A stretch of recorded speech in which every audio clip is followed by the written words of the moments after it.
मोक्षमार्गस्य नेतारं वेतारं कर्मभोप्रदां ज्ञातारं स्वतत्त्वानां वन्दे तत्कुणलब्धये சித்தபரமேட்டிகளுக்கு நமஸ்து, பஞ்சபரமேஷ்டிகளுக்கு நமஸ்து. நல்லறம் என்கின்ற YouTube channel வழியாக சமண அறக்கருத்துக்களை பயின்று வருகிறோம். தத்துவார்த்த சூத்திரம் என்கின்ற ஆச்சாரிய ஸ்ரீ உமாசுவாமி அவர்களால் இயற்றப்பட்ட ஆகம நூலிலே இருந்து நாம் கருத்துக்களை அறிந்து கொண்டு வருகிறோம். சென்ற பதிவிலே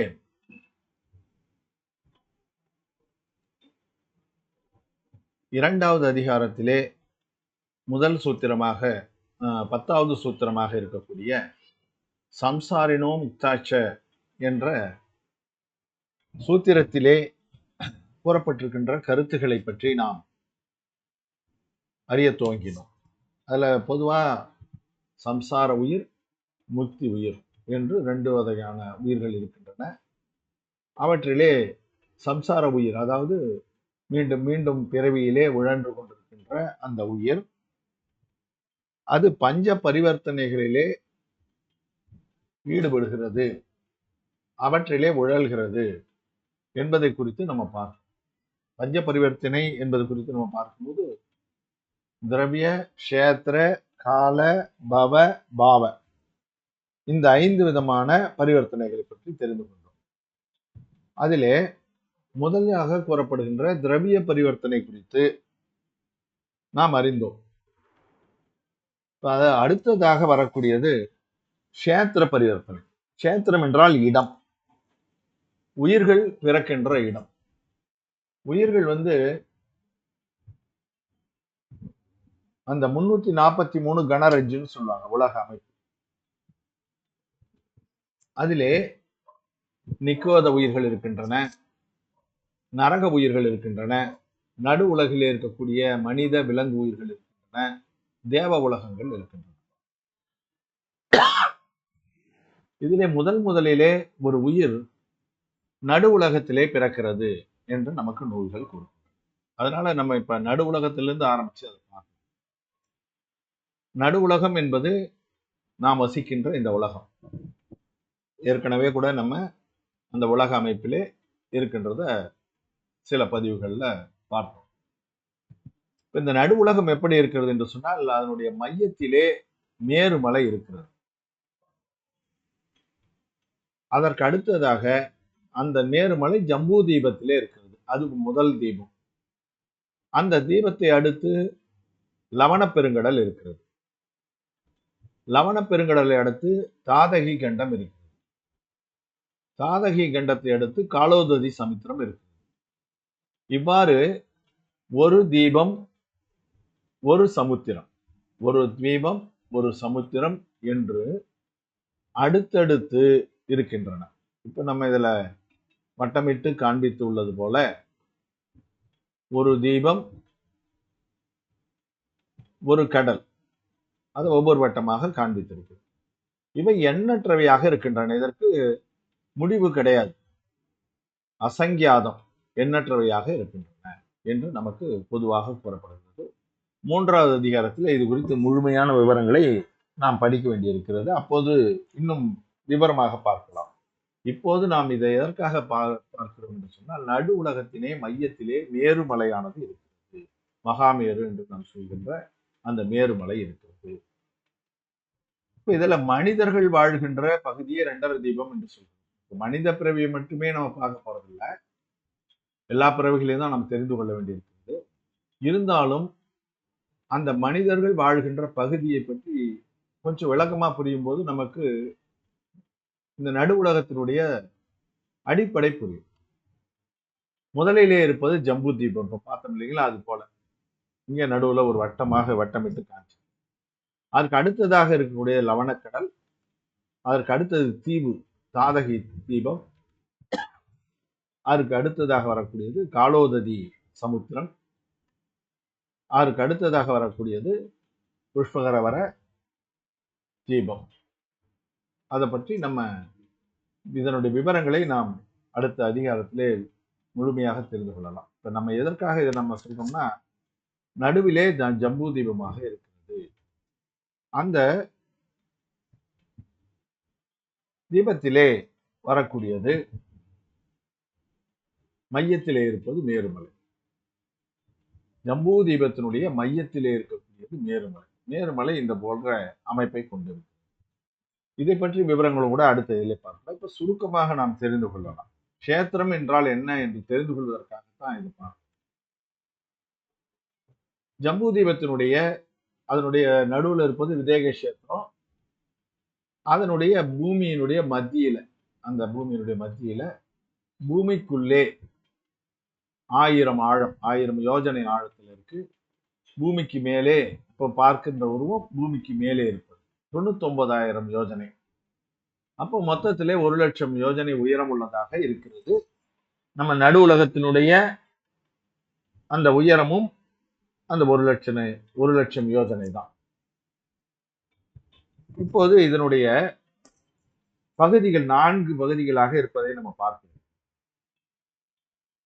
அதனுடைய விவரங்கள் இதிலே குறிப்பிடப்பட்டிருக்கின்றன. அவற்றினை ஆர்வமுள்ளவர்கள் அறிந்து கொள்ளலாம். முதல்ல இந்த பகுதியிலே இருக்கக்கூடியது, அடுத்ததாக இந்த நடுப்பகுதி, இந்த பகுதி 4 பகுதியாக இருப்பதை நம்ம பார்க்கலாம். அதனுடைய உயரங்கள் எல்லாம் பற்றி இதில் விவரம் குறிப்பிடப்பட்டிருக்கிறது. அவற்றை நாம் விரிவாக நம்ம பார்க்க வேண்டியிருக்கிறோம். அப்போ இது ஒரு பகுதி, மேலே இருக்கக்கூடிய பகுதி. சூலிகை என்பது இங்கே இருக்கக்கூடிய சூலிகை. அதன் பிறகு ஒவ்வொரு இடத்துல இந்த வெள்ளை நிறமாக ஒவ்வொரு அடுக்கில் காண்பிக்கப்பட்டிருக்கிறது. அவையெல்லாம் 4 மலைகள், 4 வனங்கள், 4 வனங்களாக இருக்கும். பத்ராசாலம் என்பது கீழே இருக்கக்கூடியது. அடுத்ததாக வரக்கூடியது நந்தனம், அதற்கு அடுத்ததாக வரக்கூடியது சோமனசம், அதற்கு அடுத்ததாக வரக்கூடியது பாண்டுகம். இவற்றையெல்லாம் நம்ம இப்ப நம்ம கொஞ்சம் மேலோட்டமாக தெரிந்து கொள்ளலாம். எதற்காக நாம் இதை பார்க்கிறோம் என்றால், இந்த மேருமலையினுடைய மையத்தில் தான் உயிர்கள் முதல் பிறவியை எடுக்கின்றன என்று நமக்கு நூல்கள் குறிப்பிடுகின்றன. அதை தெரிந்து கொள்வதற்காகத்தான் மேருமலை எங்கே இருக்கிறது என்பது குறித்த ஒரு சின்ன அறிமுகம். இதனுடைய விவரங்கள் எல்லாம் நம்ம அடுத்த அதிகாரத்திலே நம்ம பார்க்க வேண்டியது, 3வது அதிகாரத்துல. அப்போது விவரமாக பார்க்கலாம். இப்போ பார்த்தோம்னா இந்த மேருமலையானது இங்கே இருக்கிறது. இதிலே ஜீவன் முதலில் கஷேத்திரம், இடம் எங்கே பிறக்கிறது என்பதை தெரிந்து கொள்வதற்காக ஜீவன் முதலில் சூக்ஷ்ம நிகோத லப்தய அப்பர்யாப்த உயிராக பிறக்கிறது. முதலிலே சூட்சம உயிராக, மிக கண்ணுக்கு புலப்படாத அளவுக்கு மிக சூட்சமாக இருக்கக்கூடிய, நிகோதம் என்றாலே அப்படித்தான், அந்த உயிராக அது முழுமை பெறாது. லப்தய அப்பர்யாப்திக முழுமை பெறாத உயிராக இருக்கும். முழுமை பெறாத உயிராக இருக்கு என்று சொன்னால், அந்த நிகோத உயிர் ஒரு மூச்சு நேரத்துல, நாம் ஒரு மூச்சு விடுகிறோம் இல்லைங்களா, அந்த நேரத்துல 18 முறை பிறந்து இறக்கக்கூடியது. அவ்வளவு காலநிலை மிக குறைவாக உயிர் ஆயுள் உள்ளது. அப்படிப்பட்ட உயிராக அது பிறக்கிறது. அது எங்க பிறக்குதுன்னா, உலகின் நடுவே மேருமலைக்கு கீழே 8 பிரதேசங்களை தனது உடலின் மையமாக கொண்டு பிறக்கிறது. அது மிக குறைந்த காலமே, சூத்திர பரிகிரகண காலம் சொல்லுவாங்க, வாழ்ந்து பின்னிறக்கும். நான் சொன்னேன் இல்லைங்களா, மிக குறைந்த காலம் என்றால் ஒரு மூச்சுல 18 முறை, அதாவது 1/18, அதுக்கு ஒரு ஆயுள் அங்க பிறக்கிறது. எந்த இடத்துல, இங்க நம்ம இப்ப காமிச்சிருக்கோம், அதில் பார்த்தோம்னா தெரியும். இப்போது இந்த இடத்துல ஒரு 8 கோண வடிவாக இங்க காமிக்கிறோம்ங்களா, இந்த இடத்தில் பிறப்பதாக மேருமலையினுடைய அடிவாரத்துல அடியிலே 8 பிரதேசங்களை கொண்டதாக இருக்கும். இந்த கியூப் வடிவத்தில் இருக்கும். இதற்கு பாவ பாகுடத்துல ஒரு உதாரணம் சொல்லப்படுகிறது உரைநூல். ஒரு மாட்டினுடைய காம்பு, பசு மாட்டினுடைய காம்பு இருக்கு இல்லைங்களா, அந்த மாதிரியாக அமைப்பு இருக்கும். அதுல பாத்தீங்கன்னா உடலோடு ஒட்டி இருக்கிற இடம் ஒரு பாயிண்ட்னா அந்த காம்பினுடைய நுனி ஒரு பாயிண்ட். இப்ப 4 காம்புகள் இருக்கும், அது தொங்கிக்கிட்டு இருக்கும் இல்லைங்களா. அப்ப அது 8 பிரதேசங்களே இருக்கு. அந்த மாதிரி இருக்கும் என்று உரைநூல்களிலே அது குறிப்பிடப்படுவதை நம்ம பார்க்கணும்.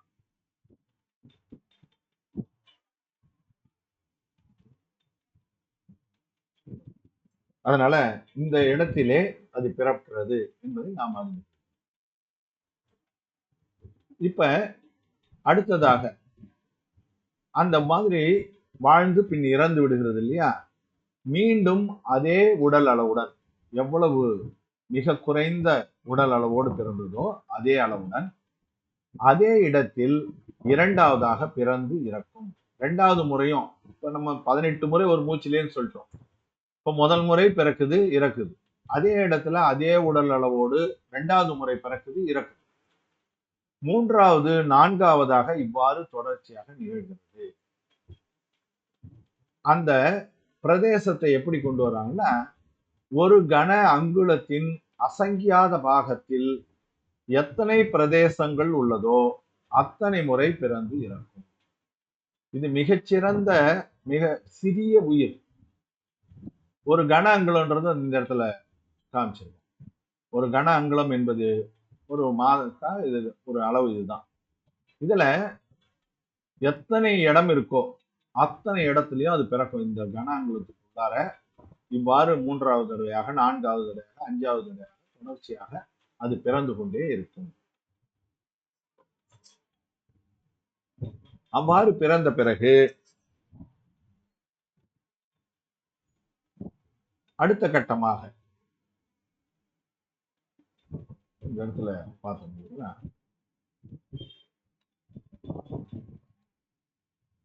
அதன் பிறகு இந்த கன அங்குல பிரதேசம் இருக்குங்களா, இது முழுசும் பிறந்து முடித்த பிறகு அதன் பிறகு ஒவ்வொரு பிரதேசமாக உடல் அளவை அதிகரித்து கொண்டு பிறக்கும். இப்ப இதை விட பெருசா பிறக்க ஆரம்பிக்கும். இதை விட பெருசாக பிறந்து இந்த அதுவும் அந்த மேருமலையினுடைய அடிவாரத்தில் இருக்கக்கூடிய அந்த பிரதேசத்தை அடிப்படையாக கொண்டு இருக்குது. அப்புறம் அந்த உலகம் முழுவதும் அது பிறக்கும். அவ்வாறே ஒரு பிரதேசமாக அதிகரித்து உலகம் முழுவதிலும் உள்ள அத்தனை பிரதேசங்களிலும் பிறக்கும். உலகம் முழுதும் இருக்கக்கூடிய 343 கனரஜ்ஜுன்னு நம்ம பார்த்துருக்கோம். இந்த வடிவம், உலகத்தினுடைய வடிவம் தெரியல, லோகஸ்வரூபம், அதனுடைய அத்தனை பிரதேசங்களிலும் இந்த உயிர் கொஞ்சம் கொஞ்சமா பெரிதாகி பிறக்கும். இவ்வாறு எந்த பிரதேசத்தையும் விட்டு வைக்காது பிறந்து மீண்டும் முதலில் பிறந்த இடத்தை அடைவது க்ஷேத்திர பரிவர்த்தனை. இதைத்தான் க்ஷேத்திர பரிவர்த்தனை என்று சொல்லுவாங்க. உலகத்தில் இருக்கின்ற அத்தனை பிரதேசங்களிலும் அது பிறக்குது. அதைத்தான் க்ஷேத்திர பரிவர்த்தனை என்று நம்ம குறிப்பிடுறோம். அதனால முதல்ல என்ன பார்த்தோம்? திரவிய பரிவர்த்தனை பார்த்தோம். அங்கு நோ கர்ம திரவிய பரிவர்த்தனை, கர்ம திரவிய பரிவர்த்தனை, அது முழுசும் உழன்று கொண்டது. அவ்வாறு நிகழ்ந்து கொண்டிருக்கின்ற நேரத்திலே அந்த பிறவிகள் எங்கன்னா இந்த மாதிரி இடங்களிலே பிறந்து வருகிறது. இது க்ஷேத்திர பரிவர்த்தனை என்று கூறப்படும். இதற்கு அடுத்ததாக வருவது கால பரிவர்த்தனை. கால பரிவர்த்தனை என்பது, அதை அறிந்து கொள்வதற்கு நம்ம அந்த கால சக்கரத்தை பற்றி தெரிந்து கொள்ள வேண்டும். இப்ப 6 காலங்கள் உண்டு என்று நம்ம ஏற்கனவே பார்த்திருக்கிறோம். 6 காலங்கள் உண்டு. நன்னற்காலம், நற்காலம், நற்றிக்காலம், தீநற்காலம், தீக்காலம், தீத்தீக்காலம் என்று 6 காலங்கள் இருக்கின்றன. அவை சுழற்சி முறையிலே பிறந்து கொண்டிருக்கின்றன என்று நாம் பார்க்கிறோம். இப்ப முதலிலே நன்னற்காலமானது, அதனுடைய இயல்பு உத்தம போக பூமி வாரி இருக்கும். அப்போது அந்த உயிர்கள் உத்தம போக பூமியிலே என்ன விதமான சுகத்தை அனுபவிக்குமோ அதை வைத்து. இரண்டாவதாக வருவது, அதற்கு அடுத்து வருவது நற்காலம். மத்தியம போக பூமியினுடைய வைபவங்கள் அங்கு இருக்கும். அதற்கு அடுத்ததாக வருவது நற்றி காலம். நற்காலம் அதிகமாகவும் தீக்காலம் குறைவாகவும் இருக்கும். கடைசியில தீக்காலம் இருக்கும். தீக்காலத்தினுடைய இயல்பு இருக்கும். அதனால அது ஜெகன்னம் போக பூமியாக இருக்கும். இதற்கு அடுத்தது தீநற்காலம் என்று கூறப்படும். இப்பதான் கர்ம பூமியாக வருகிறது. இந்த காலத்தில் தான் தீர்த்தங்கரர்கள் எல்லாம் அவதாரம் எடுக்கிறார்கள், பிறக்கிறார்கள் என்று நம்ம பார்க்கிறோம். அது தீநற்காலம் 4வது. 5வது காலம் தீக்காலம். அதுவும் கர்ம பூமி தான். இப்போ நம்ம இருக்கக்கூடிய காலம் தீக்காலம். இந்த காலத்துக்கு பிறகு வரக்கூடியது தீக்காலம். இப்ப நற்காலத்திலிருந்து நன்னற்காலத்திலிருந்து குறைந்து கொண்டே போகிறது. அவசர்பணி என்று கூறுவார். அவசர்பணி என்று சொன்னால் நல்ல காலத்திலிருந்து தீய காலத்தை நோக்கி போவது. இது அவசர்பணி. அதே நேரத்துல மறுபடியும் என்ன ஆகும்? தீத்தி காலம் முடிந்ததும் அதன் பிறகு தீத்தி காலத்துல ஆரம்பிக்கும். பார்த்தீங்கன்னா 6வது காலம் முதல்ல தீத்தி காலம் முடிஞ்ச பிறகு அடுத்ததா எது வரும்னா தீத்தி காலம் தான் வரும். அதுக்கு அடுத்ததாக தீக்காலமானது உண்டாகும். 5வது காலம். இது உற்சர்பிணி, வளர்ச்சி, வளர்கின்ற காலம். ஏன்னா தீக்காலத்திலிருந்து நல்ல காலத்துக்கு போகுது. அதனால இது வந்து உற்சர்பிணி என்று கூறுவார்கள். அதுக்கு அடுத்ததாக தீநற்காலம், நற்றி காலம், நற்காலம், நன்னற்காலம். இது போன்ற கால சுழற்சி ஏற்பட்டு கொண்டே இருக்கும் நம்முடைய பரத கஷேத்திரத்தில். ஐராவதத்திலையும் அப்படித்தான். இதனால இந்த காலச்சக்கரம் என்ன என்றதை தெரிந்து கொண்டால்தான் கால பரிவர்த்தனையை பற்றி நாம் தெரிந்து கொள்ளலாம். காலச்சக்கரத்துல பாத்தீங்கன்னா முதலிலே ஃபர்ஸ்ட் வரக்கூடிய நன்னற்காலம். அந்த நன்னற்காலத்தை சமஸ்கிருதத்துல சுஷ்மா சுஷ்மா என்று கூறுவாங்க. அதனுடைய அளவு என்னன்னா 4 கோடா கோடி கடற்காலம். கடற்காலம் அல்ல, கோடா கோடி கடற்காலம். 4 கோடா கோடி கடற்காலம் இந்த நன்னற்காலமாக இருக்கும்.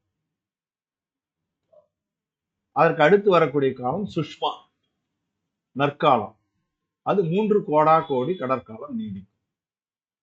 3வதாக வரக்கூடியது சுஷ்மா துஷ்மா. சுஷ்மா நல், துஷ்மா தீய. அப்படித்தான் இதுலயும் பேர். நற்றி காலம். அது 2 கோடா கோடி கடற்காலம். அதற்கு அடுத்தது துஷ்மா சுஷ்மா. துஷ்மான்ற தீ நற்காலம். அந்த தீ நற்காலத்தினுடைய டியூரேஷன், அதனுடைய கால அளவு என்னன்னா 1 கோடா கோடி கடற்காலத்துல 42,000 ஆண்டுகள் கழிச்சிடணும். 1 கோடா கோடி கடற்காலம் மைனஸ் 42,000 ஆண்டுகள் அந்த தீ நற்காலத்தினுடைய துஷ்மா சுஷ்மா காலத்தினுடைய அளவு.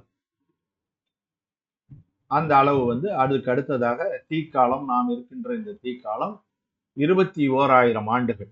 இங்க வந்து ஆண்டு கணக்கு வந்துருது. அங்கெல்லாம் வந்து கடற்காலம், கோடா கோடி கடற்காலம். ஆனா இங்க வரும்போது ஆண்டுகள் கணக்கு வந்துருது தீக்காலத்துல. தீக்காலத்திலையும் அதே போல 21,000.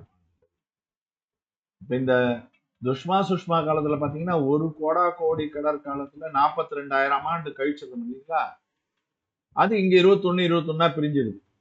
அப்ப இந்த 3 காலமும் சேர்த்தா 4வது 5வது 6வது காலங்களை எல்லாம் சேர்த்தால் மொத்தம் 1 கோடா கோடி கடற்காலம். இப்ப இது 1, அதன் பிறகு 2 கூட்டினா 3, 3 3 6 4 10. அப்ப மொத்தமாக ஒரு சுழற்சிக்கு 10 கோடா கோடி கடற்காலமானது ஆகும். இது வந்து அவசர்பிணியா இருந்தாலும் உற்சர்பிணியா. அந்த ஒரு ஜோடி எடுத்துக்கிட்டோம்னா ஒரு அவசர்பிணி ஒரு உற்சர்பிணி பார்த்தீங்கன்னா 20 கோடா கோடி கடற்காலம். இது 10, அது 10. இதை வந்து ஒரு கல்பம் என்று சொல்றாங்க. ஒரு சுழற்சி. இது முடிகிறது. இதுல உயிர்கள் எவ்வாறு பிறக்கின்றன அப்படி தெரிந்து கொள்வதுதான் நம்ம கால பரிவர்த்தனை என்று சொல்கிறோம். அதனால இந்த காலச்சக்கரத்தை பற்றி நாம் கால பரிவர்த்தனையில பார்த்தோம்னா ஒரு ஜீவன் உற்சர்பிணியின் முதல் சமயத்தில் இறந்து ஆயுள் முடிவில் இறந்து விடுகிறது. உற்சர்பிணி காலம் இருக்குதுன்னு சொல்றோம்.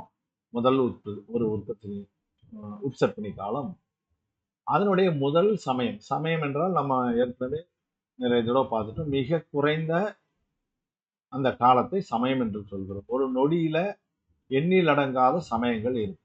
அதை நாம் தெரிந்து கொண்டோம். அதனால இந்த உற்சவத்தினுடைய முதல் சமயத்தில் பிறக்கும்.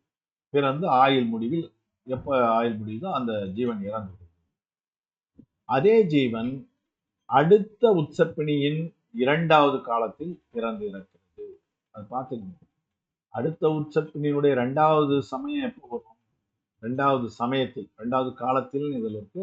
அது சமயம், அதுதான் காலம். அது 20 கோடா கோடி